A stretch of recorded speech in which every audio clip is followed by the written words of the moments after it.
एक माचिस की सीख जला के प्रज्वलित करके उसमें लगा दे, पूरे उस सूखे घास को फूक के राख बना देगी और आवेगी तेज आंधी, उसने कितने की कितने पटक देगी ठाक है, यानी कति क्लियर फील्ड हो गया।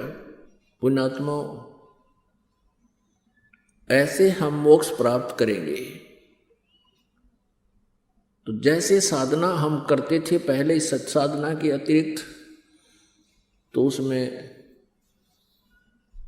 हमें दोनों ही पुण्य और पाप दोनों भोगने पड़ते थे। और अब जो साधना हम करेंगे इसमें हमारे पुण्य बचे रहेंगे, पाप नाश हो जाएंगे। जैसे अब एक औषधि चल गई है, फसल में डाल देते हैं, वो घास को खरपतवार को जला देती है, नष्ट कर देती है, फसल को हानि नहीं करती, फसल सुरक्षित रह जाती। ये जो साल्ट था, औषधि थी, ये पहले भी थी, लेकिन इसकी खोज नहीं कर सके थे, अब उसकी खोज होगी। इसी प्रकार ये सतनाम पहले भी हमारे सदग्रंथों में, कोड वर्डों में था। अब परमेश्वर कबीर देव जी की रजा से इसकी खोज होगी, करवाने वाले परमात्मा ही होते हैं। आज उस जड़ी की खोज होगी, ऋषिदास के पास है, इस विश्व में 21 ब्रह्मांड में किसी के पास नहीं। तो अब उस जड़ी का प्रयोग करेंगे हम, हमारे पाप नाश हो जाएंगे और पुण्य बचे रह जाएंगे। तो इन पुण्यों का जो प्रतिफल हम यहां नहीं लेंगे, क्योंकि हमारा उद्देश्य, हमारा टारगेट सतलोक जाने का होगा। इस काल के झूठे सुख का हम कोई आशा नहीं करेंगे, झूठे सुख की इच्छा नहीं रखेंगे। तो फिर अपने आप हम सतलोक जाएंगे, जहां आशा ता बासा होई और मन कर्म वचन सुमरियो सोई। गीता जी अध्याय नंबर 8 के श्लोक नंबर 6 में कहा कि अर्जुन, ये नियम है, अंत समय में जब ये प्राणी शरीर त्याग कर जाता है, उस समय जिस भी भाव में भावित रहता है उसी को प्राप्त होता है। और फिर कहता है गीता ज्ञानदाता के, गीता जी अध्याय नंबर 8 के श्लोक नंबर 5 और 7 में, कि तू मुझ में भाव वाला बन और मेरा भजन कर, मेरा स्मरण कर और युद्ध भी कर, तो मुझे ही प्राप्त होगा। फिर गीता जी अध्याय नंबर 8 के श्लोक नंबर 8, 9, 10 में तुरंत 3 मंत्रों में स्पष्ट किया है कि यदि तूने उस परमात्मा के पास जाना है तो उसकी भक्ति कर, सच्चिदानंद घन ब्रह्म की, उस दिव्य परम पुरुष की, परमेश्वर की भक्ति कर, तत्वदर्शी संत से उसका ज्ञान प्राप्त कर। चौथे अध्याय के 34वें श्लोक में फिर उसके पास चला जाएगा। बहुत ही सिंपल। पुण्यात्माओं, जैसे हम एक अपना पेट के लिए सुबह और शाम 2 टाइम खाना तो अवश्य बनाते हैं, 3-3 बार भी बना लेते हैं, तो उस खाना बनाने में कितना प्रयत्न, कितना सांग जोड़ना पड़ा, कितने आइटम इकट्ठे करने पड़ते हैं। चूल्हा, तवा, पतीला, चम्मच, भाई लकड़ी या गैस, फिर कितने नमक, मिर्च, चाकू आदि तो याद भी ना हो, इतने आइटम हैं।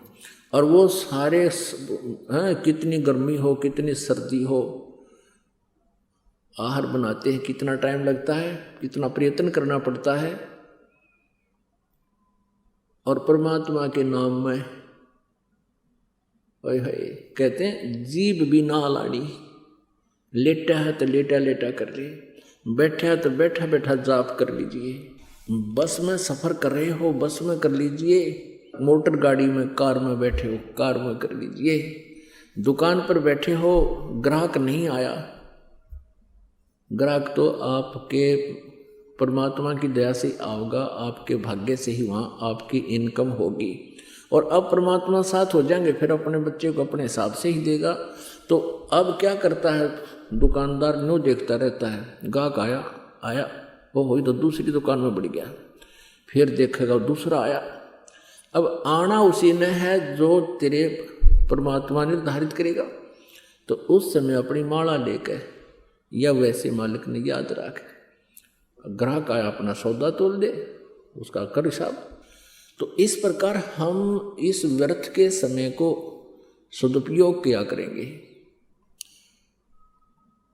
बस में हम जा रहे हैं, 2-2.5 घंटे का सफर है, आए है इतना बढ़िया सिमरन होता है पूछो मत। ट्रेन में जा रहे हो, ट्रेन में अपनी भक्ति करते जाओ। जैसे आप कहीं काम बस गए हो, कोई किसान है खेत में काम करता है, मजदूर है मजदूरी करता है, तो परमात्मा तो याद रखे सके है ना। तो और 100 फिल्मी गाने गाया करा दी हूँ करे जाऊँ मन में, तो परमात्मा के मंत्र याद रखे, परमात्मा के भजन को याद कर ले, उसकी वो भी चिंतन बनता रहता है। तो इस प्रकार परमात्मा का पाना अति आसान है, और इस सारे काम को करते करते ही हमने प्राप्त करना परमात्मा, और आसानी से होगा। नाम उठत नाम बैठत नाम सोवत जागबे, नाम खाते नाम पीते नाम सेती लागबे।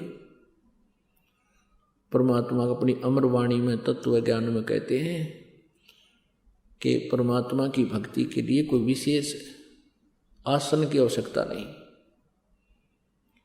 जैसे गीता जी अध्याय नंबर 8 के श्लोक नंबर 7 में गीता ज्ञानदाता कहता है, तू युद्ध भी कर और मेरा सिमरण भी कर। अब युद्ध से कठिन काम कौन सा हो सकता है, और उसमें भी भगवान याद किया जाता है। और यही प्रमाण यजुर्वेद अध्याय नंबर 40 के मंत्र नंबर 15 में है। ओम कर्तु समर किलबे समर कर्त्युम समर। ओम नाम का मंत्र का जाप काम करते करते सिमरण कर, विशेष कसक के साथ सिमरण कर, और मनुष्य जीवन का परम कर्तव्य जानकर इसका सिमरण कर। यही परमात्मा सूक्ष्म वेद बताते हैं कि नाम उठत नाम बैठत नाम सोत जागबे, नाम खाते नाम पीते नाम सेती लागबे। अब जैसे आपके अंदर एक विशेष कसक बनाकर जो भजन हो सकता है, आपको एक विशेष प्रेरणा बनेगी, आपको भय लगन लगेगा, हे भगवान कहीं फिर से जन्म ना हो जाए, हे परमात्मा कहीं फिर काल के जाल में पंजा फंसा ना रह जाए। तो उस डर से आप अवश्य अंदर से एक विशेष कसक के साथ सिमरन शुरू होगा, और फिर भूल ना पड़े उसकी। तो उसमें आप बैठे हो, कोई चर्चा चल गई किसी संसारी काम की, 10-20 मिनट डिस्कशन हो सकती है, उसके बाद फिर अपनी भक्ति शुरू कर लो। तो जैसे आप काम कर रहे हो, कोई ऑफिशियल कार्य है, उस काम से फुर्सत मिलते ही अपना भगवान ने याद रखे, और जैसे काम अपना कर भी रहे हो फिर भी चिंतन होता है प्रभु का, वो सहज समाधि होती है। सहज समाधि कैसे होती है कि जिस प्रकार किसी व्यक्ति को कोई टेंशन हो जाती है, वो चाहे कितना ही कार्य कर रहा, चाहे लेखन कार्य कर रहा, चाहे कोई और किसी काम में बिजी है, या कोई मजदूरी या किसान या खेती कर रहा है या दुकान पर बैठा है, वो फिर भी उसको उस टेंशन से उसका माइंड हटता नहीं, मन नहीं हटता, 1 सेकंड में फिर वहीं आ जाता है। तो इस प्रकार ये टेंशन बनेगी आपके उस परमात्मा के नाम की।